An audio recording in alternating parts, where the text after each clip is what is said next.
Keterbukaan data dan informasi sudah seharusnya menjadi hal yang mudah untuk dikonsumsi. Telah diatur dalam Undang-Undang tahun 2008 tentang keterbukaan informasi publik, namun sayangnya hingga hari ini masih saja sulit dan pelik. Bersama saya saat ini Mas Sibro dari Lembaga Avicenna. Terima kasih Mas Sibro udah berkenan buat ngobrol-ngobrol di sini. Terima kasih udah mau datang. Kita pengen ngomongin tentang Gresik Baru nih. Kan baru aja tanggal 26 Februari kemarin ya, dilantik Bupati dan Wakil Bupati baru. Yang sejak kampanye itu sudah mengusung mungkin tagline atau tema, namanya Gresik Baru. Kalau misalkan kita dengar Gresik Baru, kita tahu lah arahnya ke siapa dan kemana. Yeah. Menurut Mas Ibro ini kira-kira ini cuman imajinasi aja, hanya sebuah ekspektasi, atau Gresik Baru ini memang bisa menjadi kenyataan, bisa direalisasikan, realistis lah. Iya, Gresik Baru memang tagline yang sebenarnya untuk hal-hal yang baru itu kan setiap ada kontestasi pemilihan, terutama kepala daerah maupun sampai nasional itu kan pasti jargonnya baru begitu kan. Untuk khususnya Gresik memang ada 10 tahun dipimpin oleh bupati sebelumnya memang ya Pak ya. Maka wajar untuk kali ini calon bupati yang kemarin dilantik itu dalam artian sekarang jadi bupati itu mengusung tagline Gresik Baru. Karena mungkin yang pertama untuk menggait pemilih-pemilih yang sudah bosan, yang pertama, atau yang sudah jenuh dengan kepemimpinan yang 10 tahun sebelumnya itu. Yang kedua, ekspektasi itu bagi kami bolehlah untuk berekspektasi dengan jargon-jargon, kemudian dengan beberapa nawakarsa. Ya oke, boleh. Bagi kami nawakarsa atau hal-hal yang sifatnya baru itu baik bagi kami karena memunculkan hal-hal baru itu hal-hal yang kemudian bisa diterjemahkan sebagai inovasi bagi kepala daerah yang mengusung hal-hal yang berbau baru-baru tersebut. Nah, kami melihat beberapa nawakarsanya ya, nawakarsa itu ada beberapa program. Sejatinya itu hal-hal yang bagi kami hal-hal yang biasa saja sebenarnya. Oh, menarik gimana Mas? Artinya biasa, apa enggak? Wih gitu. Ya mungkin era-era digital itu kan sudah lama. Artinya era-era gaung-gaung, era digitalisasi, era-era yang berbau komputer itu kan sudah lama. Dan hari ini pun juga gaung-gaung barunya itu ada yang bersifat komputerisasinya, ada yang bersifat digitalnya. Nah itu kan hal yang biasa bagi saya. Hal-hal yang biasa kami melihat dari bupati yang terpilih ini ya biasa saja sebenarnya Mbak. Artinya kita biasa lihat kemarin programnya. Ya. Ya termasuk programnya juga. Sosoknya apa gimana? Ya sosoknya ya biasa, ya seperti seperti pejabat-pejabat yang lain lah Mbak gitu. Untuk programnya juga pada dasarnya juga biasa saja bagi kami. Karena kami melihat waktu kemarin di kampanye yang disiarkan langsung di televisi swasta itu, ya memang tidak ada hal-hal yang kemudian berbau yang imajiner terus kemudian bahkan revolusioner itu tidak ada gitu loh. Apa yang ada ya mungkin nanti era digitalisasi itu ada ini nanti platform ini jadi satu lah. Untuk yang kemarin sudah ada hal-hal seperti itu. Mungkin tidak terintegrasi mungkin ya masih satu persatu. Tapi hal-hal itu sudah ada begitu Mbak. Tinggal kemudian nanti mungkin diintegrasikan jadi satu platform itu mungkin oke, begitu. Untuk hal-hal yang lain seperti Gresik apa gitu kan, Gresik ini, Gresik itu ada semua sejak dulu mungkin sudah ada, cuma respon dari penyedia itu mungkin responnya bagaimana, apakah cepat apakah responsif atau tidak itu kan menjadi pertanyaan. Soalnya beberapa hal-hal yang sudah kami lakukan memang hal-hal yang sifatnya itu pelayanan masyarakat, terutama pelayanan tentang hak untuk mendapatkan informasi itu memang sangat jauh, artinya tidak sesuai dengan standar yang diatur oleh undang-undang. Pada di yang sebelumnya. Sebelumnya, karena kita sudah melakukan hal-hal atau advokasi tentang akses data maupun informasi publik yang ada di badan publik di pemerintahan daerah Kabupaten Gresik sudah begitu. Ya mungkin itu ekspektasi ya oke. Cuma hal-halnya bersifat biasa saja. Terus kemudian nanti bagaimana ini nanti apakah cepat, responsif benar atau biasa saja. Kalau ini tidak responsif, tidak cepat, ya sama saja bagi saya, Pak. Karena era digitalisasi itu ya sudah ada, sebelumnya sudah ada begitu loh. Ya saya kira begitu. Oke, tadi Mas Ibro udah bilang biasa. Indikator biasa itu apa sih, Mas? Pola ukurnya dari mana? Dia bilang biasa atau emang ini sesuatu hal yang baru? Ya hal-hal yang baru itu indikatornya begini.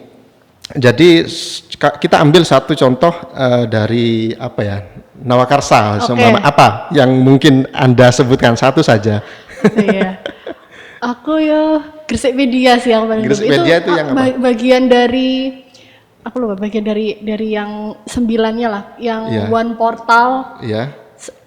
Ininya terintegrasi data. Terintegrasi data ya. Itu sih yang aku tunggu ya. Jadi satu kali klik semuanya ada gitu ya. Jadi satu website, terus lebih terbuka informasi, data sih itu yang paling penting. Iya. Nah untuk satu contoh, Gresik Berkarya, beberapa temanku nungguin itu. Gresik Berkarya. Gresik Berkarya. Oh ya mungkin iya ya, Mbak, saya belum membaca secara utuh. Artinya semuanya itu memang benar, memang tugasnya seorang pemimpin daerah ya, seperti adanya hal-hal seperti itu, Gresik Karya atau Gresik apa ya memang tugasnya. Cuma integrasi atau pelayanan-pelayanan itu seharusnya bagi saya itu satu terintegrasi yang pertama tadi, yang kedua itu cepat, responsif dan benar-benar sesuai dengan kebutuhan masyarakatnya, begitu Mbak. Karena pelayanan-pelayanan ya seperti yang saya katakan tadi, pelayanan-pelayanan seperti pelayanan informasi itu memang jauh dari kata-kata ideal, begitu, ideal. Jadi ya biasa-biasa saja. Jadi ya karena memang belum berjalan hanya berapa bulan ini. Berapa hari ya. Mungkin dari Nawakarsa itu ada hal yang baru. Cuma nanti kita lihat saja. Ya bagi kami sih biasa saja hal seperti itu karena memang itu sifatnya semua pelayanan dan kemudian hal-hal yang itu dibutuhkan masyarakat ya memang tugasnya begitu. Cuma hal-hal yang menjadi ide cemerlangnya yang bersifat wah gitu satu saja itu kan belum ada. Terbukti kemarin di debat terbuka Pilgub kemarin ya, debat publik kemarin masyarakat tidak menangkap ada hal yang wah di situ. Contoh Pilkada DKI saja ada kartu ini, kartu itu, begitu kan, itu kemudian menjadi pembahasan di masyarakat di DKI. Tapi di masyarakat Gresik tidak ada pun yang membahas bahwa ini adalah program wahnya salah satu calon bupati itu. Begitu. Artinya ya biasa saja. Oke. Tapi tadi Mas Ibro bilang cepat dan responsif. Iya. Sedangkan kalau nggak salah tanggal berapa kemarin hari Senin atau hari Selasa minggu kemarin Bupati baru dan wakilnya meluncurkan 9 Nawakarsa dalam 99 hari. Iya. Itu udah termasuk tolak ukur cepat dan responsif? Kalau menjadi tolak ukur bisa. Ya kita lihat nanti, kita kontrol saja dari Nawakarsa itu apa yang sudah realisasi, kita centang saja apa gitu loh Mbak. Ya bisa menjadi kontrol memang, karena itu adalah program unggulannya Bupati, terutama di 100 hari pertamanya. Ya kita kontrol saja nanti kita centang, apa itu Nawakarsa ada apa. Yang mana? Iya, kita contreng satu persatu, kita buktikan nanti di situ. Gitu. Kalau ya biasa saja hari pertama marah-marah ya. Emang marah-marah? Oh ini ya? Oh ya Yang... mungkin. Nara nggak mau ngomong aku. Ya ya. Eh, tapi realistis nggak sih Mas 99 hari untuk mewujudkan 9 program itu? Kalau menurut Mas Ibro?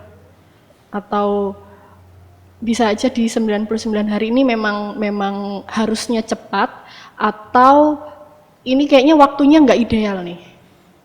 Daripada dipercepat tergesa-gesa jadinya nggak maksimal, mending waktunya yang pas aja.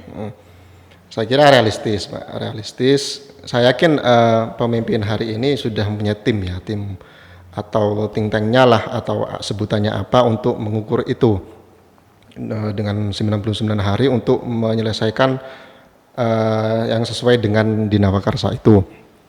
Namun yang perlu kami berikan catatan bahwa budaya birokrasi ini tidak semudah membalikkan tangan yang pertama.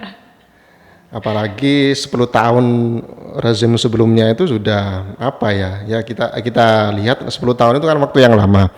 Nah sedangkan ini hal-hal mengusung tema baru, dan itu yang pertama harus diselesaikan adalah ya birokrasi itu sendiri, karena pembantunya pemimpin kan, pemimpin bupati itu yang pertama. Yang kedua bahwa perlu kemudian untuk merangkul beberapa kelompok-kelompok masyarakat yang seperti Dinawakarsanya itu merangkul beberapa kelompok masyarakat yang itu nanti akan menunjang atau memberikan ide-ide atau masukan perihal Nawakarsa itu yang kedua. Dan untuk yang selanjutnya ya tinggal berani apa enggak ini nanti. Artinya ya budaya-budaya birokrasi itu kan ya apalagi apa ya, suatu hal yang penuh dengan misteri bagi saya.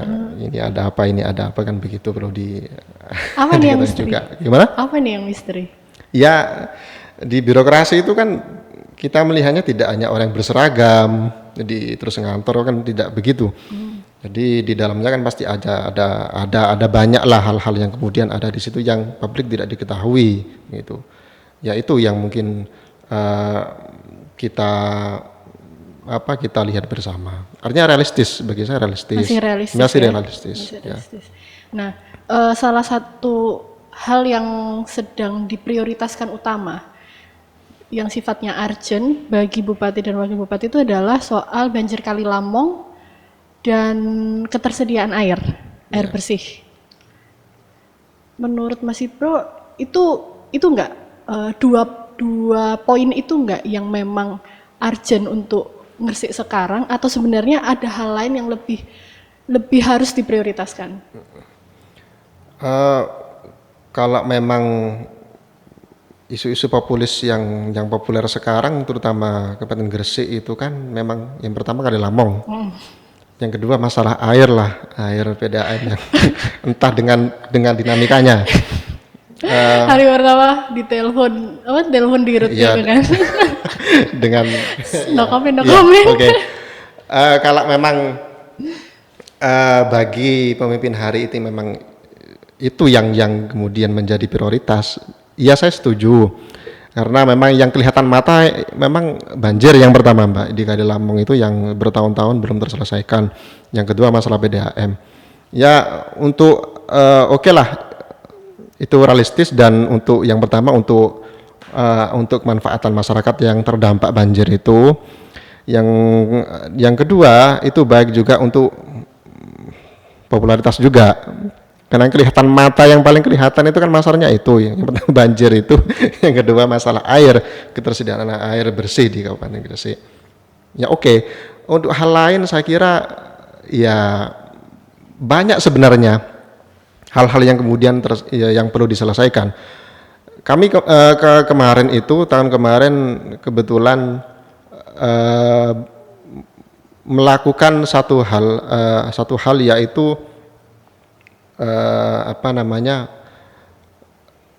menguji keterbukaan informasi di Kabupaten Gresik. Oke, gimana tuh Mas? Nah, kemarin kami yang kebetulan salah satu OPD itu kami memberikan surat sebenarnya, kirim surat Pak, di sini itu ada semacam limbah di sini. Limbah yang tak bertuan. Limbah yang tak bertuan, dan itu limbah B3 yang berbahaya, yang Limbah B3. B3 itu kan tidak sembarang tempat dijadikan tempat untuk B3 itu kan, Pak.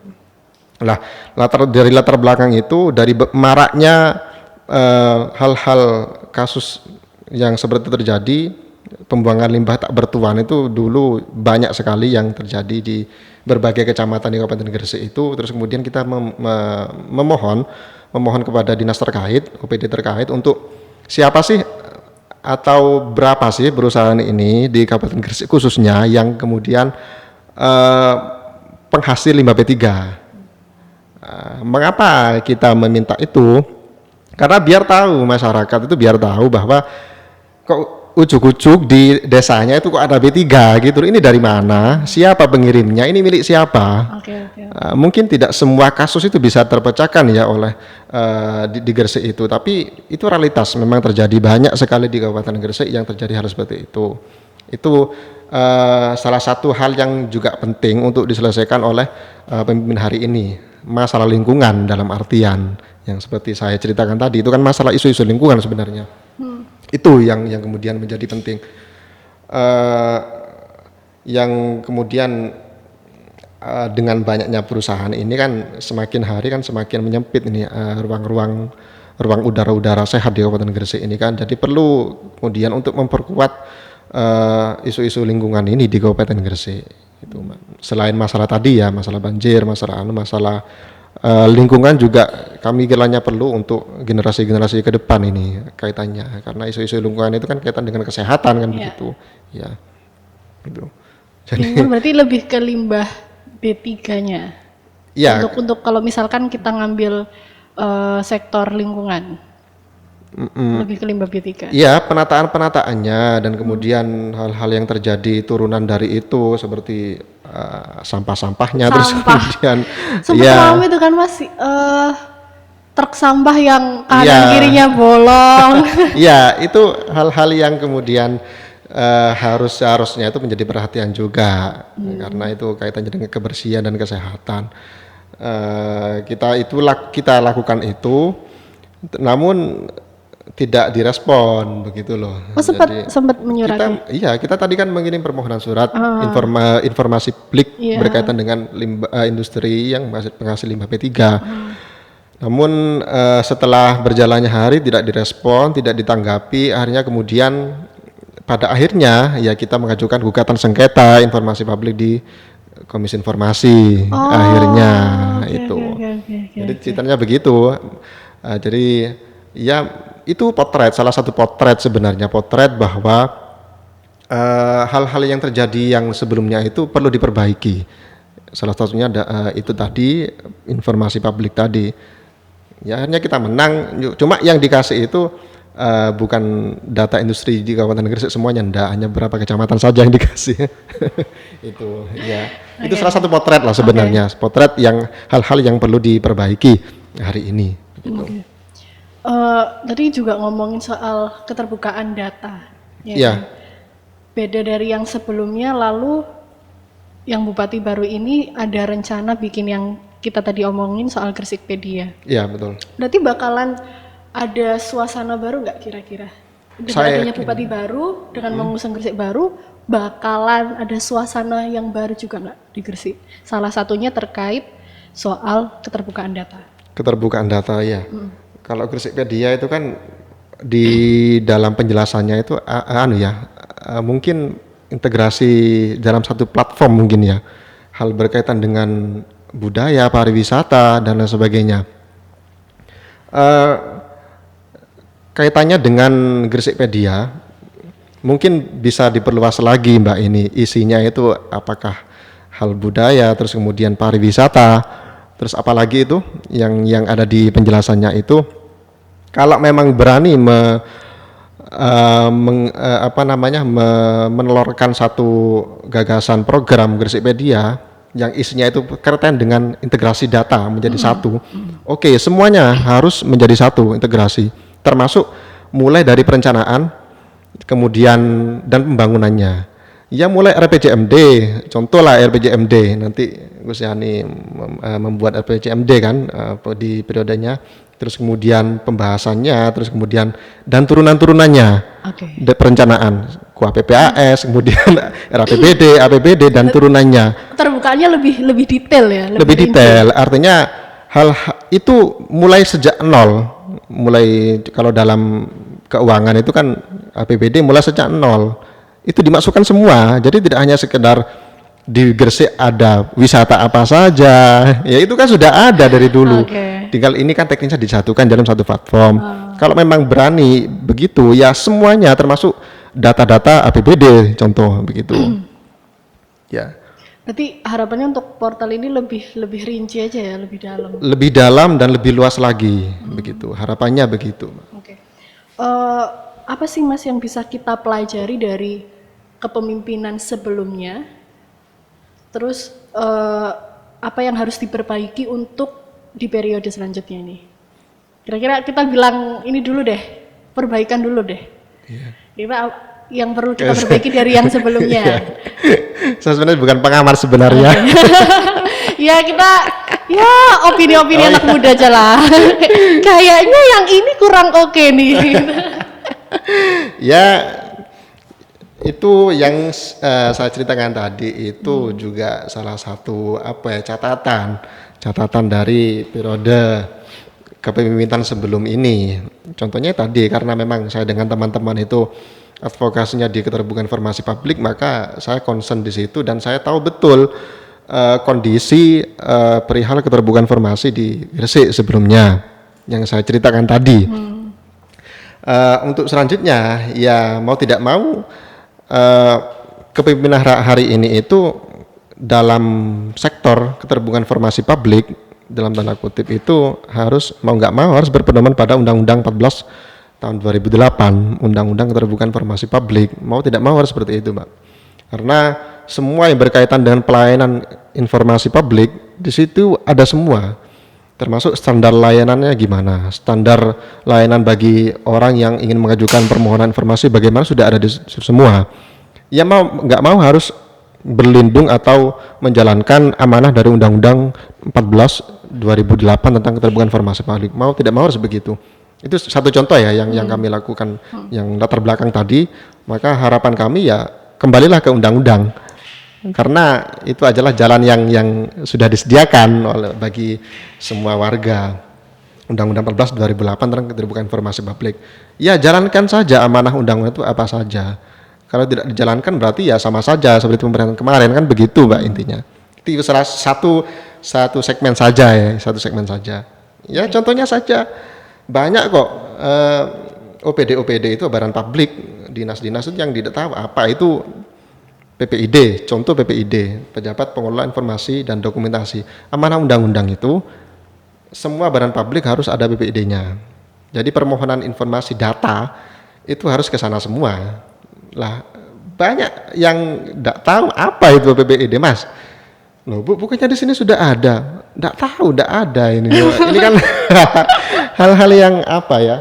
Bertolak belakang. Padahal itu undang-undang sejak 2008 loh. Ini sudah berapa tahun nih? 13 tahun. Masih saja tidak sesuai dengan amanah undang-undang. Ini problemnya di sini. Hal berkaitan dengan keterbukaan informasi. Padahal di undang-undang itu informasi publik itu sifatnya terbuka dan bisa digunakan oleh pengguna informasi. Dalam artian semua yang berkaitan dengan penyelenggaraan negara, apapun itu dokumennya, informasinya, perjanjian apapun yang itu tertulis ataupun risalah apapun itu terbuka untuk masyarakat. Terbuka. Jadi masyarakat dijamin haknya untuk mengetahui itu, melihat maupun mendapatkan salinannya. Jadi sebenarnya ada apa sih di gedung itu? Di gedung pemerintah itu ada apa? Kita berhak untuk mengetahui karena kita dilindungi undang-undang. Begitu. Jadi tidak apa ya? Termasuk ini kok ada ini sih, apa ini begitu? Kok ada perbaikan ini, ada kejadian ini, ada kegiatan ini apa sebenarnya? Ya kita minta saja informasinya ke OPD yang berkaitan, ke dinas yang berkaitan. Ini apa Pak? Begitu. Karena kita mempunyai hak. Mempunyai hak. Iya. Semoga nanti yang baru bisa lebih open Iya, masalah data ya. karena di situ juga open government juga kan di itu. Ya open government ya tidak hanya transparan. Transparan itu kan ya ini transparan, tapi ketika ada contoh rumah kaca transparan, tapi kalau masuk kan tidak bisa. Oke. Jadi benar-benar harus terbuka begitu. Harus terbuka. Jadi nggak cuma bisa dilihat dari luar, Iya, pintunya betul. juga harus dibuka. Harus terbuka. Kalau memang dia berani untuk mengintegrasikan dalam satu platform semua arus informasi itu. Ya. Oke. Terakhir nih Mas, habis gini kan ulang tahun Gresik. Ya. Ya kan. Apa Mas harapannya buat Gresik dan kepemimpinan yang baru ini? Selain kita keinginan kita untuk sama-sama keterbukaan informasi ya. Selain itu. Ya, yang pertama harapannya ya. Iya. Kan tadi kita udah ngomongin yang ini kayaknya keliru nih, udah ya mungkin dalam tanda kutip kritis lah. Ya harapannya. Kita nyari yang optimis-optimis juga. Ya harapannya ya kembali ke aturan, artinya kembali ke regulasi lah. Apapun itu kembalilah ke regulasi, karena hal-hal yang dinaungi oleh regulasi maupun perundang-undangan itu kan bisa dipertanggungjawabkan. Itu yang pertama. Yang kedua, hal-hal yang bersifat kerakyatan, contoh pelayanan dasar lah seperti kesehatan, pendidikan, itu mudah dan mudah dalam arti apa nih? yang mudah itu bisa diakses oleh semua, bisa diakses dan tidak hanya bisa diakses dan juga ini benar-benar bisa menyelesaikan masalah. Pelayanan dasar terutama di Nawakarsanya juga ada. Jadi itu benar-benar menyelesaikan masalah, tidak hanya sebatas populer saja dengan Nawakarsa itu. Ya harapannya itu sih, bisa lebih baik lagi tentunya, harapannya begitu. Mungkin lebih mudah untuk akses infrastruktur, biaya. Iya, iya itu juga, biaya juga. Kalau bagi kami sih, bagi kami dan kawan-kawan ya mau tidak mau ya akses informasi seluas-luasnya. Oh ya, Iya, karena butuh ya, Karena kalau untuk menganalisis. kalau tertutup berarti kan ada apa-apanya lah. Kalau di data diumbar-umbar itu kan enak. Berarti tidak ada hal-hal yang disembunyikan. Jadi tidak ada hal-hal yang kemudian sampai terjadi tindak pidana seperti dulu itu ada korupsi di satu dinas ini ada korupsi terus semua ditangkap, ini kan sangat sayang sekali, Mbak. Harapannya itu. Jadi informasi itu benar-benar terbuka sesuai dengan amanah undang-undang sehingga hal-hal yang sifatnya perilaku korupsi, perilaku yang menyimpang itu bisa diantisipasi sejak awal oleh masyarakat. Ini masyarakat ini kan perlu juga untuk Terus sebenarnya keterbukaan informasi itu kan kita juga bisa sama-sama saling mengingatkan ya. Antara masyarakat dengan pemerintah. Ya. Misalkan ini kok kayaknya agak ada yang keliru, mungkin kita bisa kasih masukan dari sisi publik lah atau lembaganya Mas Ibro juga kan? Iya. Masukannya ya yang pertama ya itu ya sesuaikanlah dengan amanah undang-undang tadi, undang-undang terbuka informasi publik beserta aturan turunannya. Itu yang pertama. Yang kedua harus berani. Ini pemimpin yang baru harus berani, Mbak. Artinya harus berani itu ya merapikan semua, merapikan konteks dalam satu konteks saja. Konteks terbuka informasi itu amanah undang-undang. Ya PPID itu harus ada. Di Diskominfo katanya ada, cuma di OPD di yang lain, di dinas-dinas yang lain katanya enggak ada. Jadi kami sempat bingung juga kalau mengirimkan surat itu bingung karena jawabannya enggak ada PPID, ya bingung akhirnya karena tidak sesuai dengan amanah undang-undang. Ya itu harapannya begitu. Oke. Siap, makasih Mas Ibro buat ngobrol-ngobrolnya. Kita lebih spesifik mengenai soal keterbukaan data ya Mas ya. Terbuka. Karena memang ya sebenarnya di era digitalisasi, di era internet seharusnya kita mudah untuk mendapatkan Mudah itu kan. sebenarnya. Seharusnya Mudah. sekali klik dan nggak perlu harus ya pakai surat atau pakai kertas yang menumpuk. Gitu Iya kan. betul. Kita mending sekali download ya kan, tinggal scroll gitu kan. Dari Iya. HP juga bisa. Ini satu kali klik, coba saya besok sebelum antara hari ini ya sampai 100 hari ini ya. Saya klik apa namanya platform itu? Gresik Gresik Media. Media ya, satu klik Gresik Media. Saya cari sama data data yang saya butuhkan sama data tentang anggaran sama klik apakah ada atau tidak. Ya kalau tidak ada ya sama saja berarti kan begitu. Ya masukannya begitu, diperluas lagi, lebih rigid lagi. Kalau memang berani untuk menyatukan ke dalam satu platform informasi begitu. Makasih Mas Ya. Ibra buat waktunya. Ya.